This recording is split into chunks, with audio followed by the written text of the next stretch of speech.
بسم اللہ الرحمن الرحیم۔ السلام علیکم۔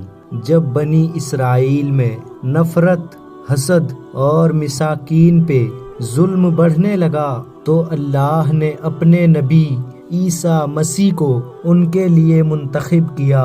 تو یوں اللہ کے نبی عیسیٰ مسیح بنی اسرائیل کے بڑے بڑے عالم اور معتبر لوگوں سے کہنے لگے کہ کیوں ظلم کرتے ہو، غریبوں کا حق کیوں کھاتے ہو؟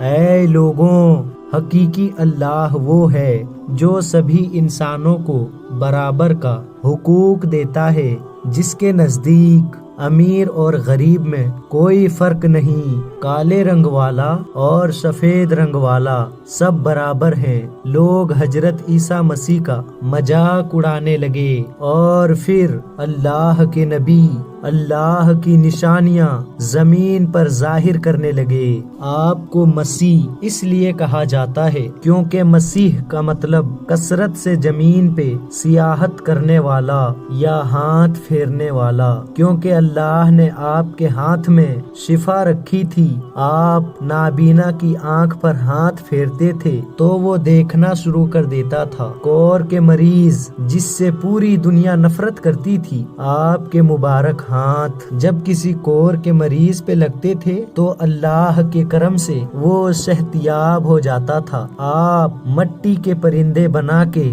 جب فضا پہ پھینکتے تھے تو وہ مٹی کے پرندے زندہ ہو کر اڑنا شروع کر دیتے تھے، اور جب بھی کسی مردے کے اوپر ہاتھ رکھتے تھے تو وہ اللہ کے فضل و کرم سے وہ زندہ ہو کر بولنے لگتا تھا۔ بنی اسرائیل کے لوگوں نے جب یہ معجزات دیکھے تو دن بدن باتیں سننے لگے، آپ کو اللہ کا نبی تسلیم کرنے لگے۔ بس یہی ڈر اس وقت کے بادشاہوں اور عالموں کو کھانے لگا کہ کہیں ہماری حکومت ختم نہ ہو جائے۔ لوگ عیسیٰ مسیح کو اللہ کا نبی سمجھ کر اپنا بادشاہ نہ بنا دے، تو بس بنی اسد کے بادشاہ اللہ کے نبی حضرت عیسیٰ علیہ السلام کو شہید کرنے کے سازش بنانے لگے۔ حضرت عیسیٰ علیہ السلام پوری قوم سے مخاطب ہو کے فرمانے لگے، اے لوگوں، اللہ سے ڈرو، میں اللہ کی طرف سے آیا ہوں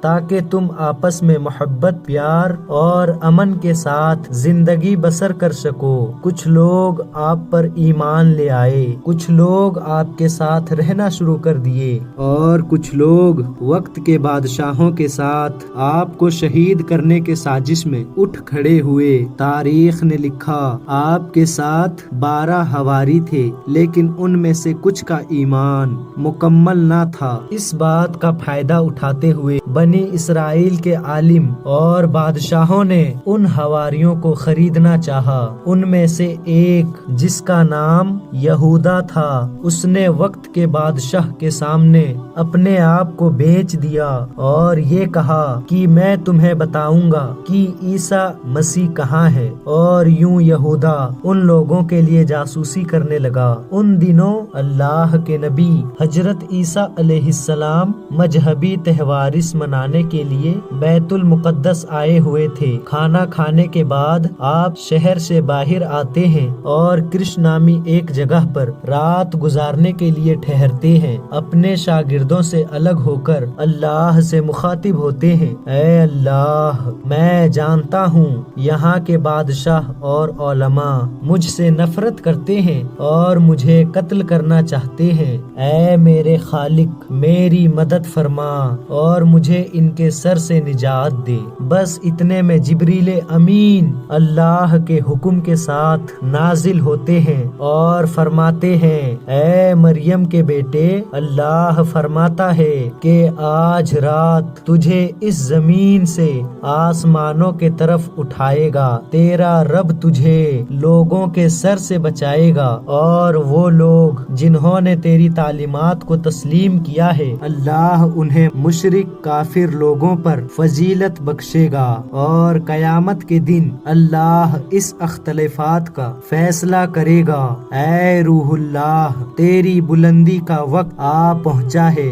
بس اللہ نے ایک عجیب معجزہ دکھایا۔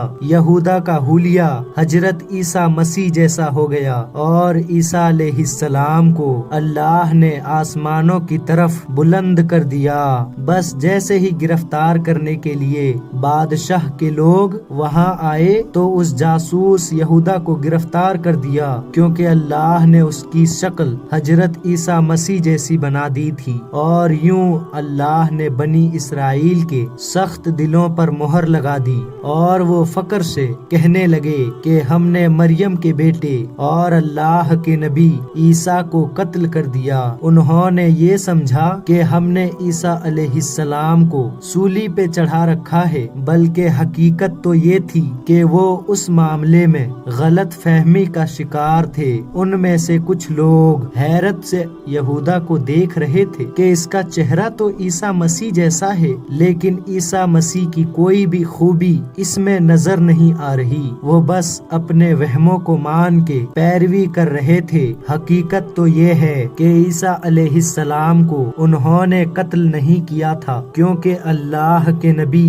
عیسیٰ روح اللہ کو اللہ نے صحیح سلامت آسمانوں کے طرف بلا دیا تھا اور اپنی جگہ عنایت فرمائی، اور قیامت سے پہلے اللہ ان کو پھر سے ظاہر کرے گا اور دنیا کے نزدیک حق اور باطل کو واضح کر دے گا۔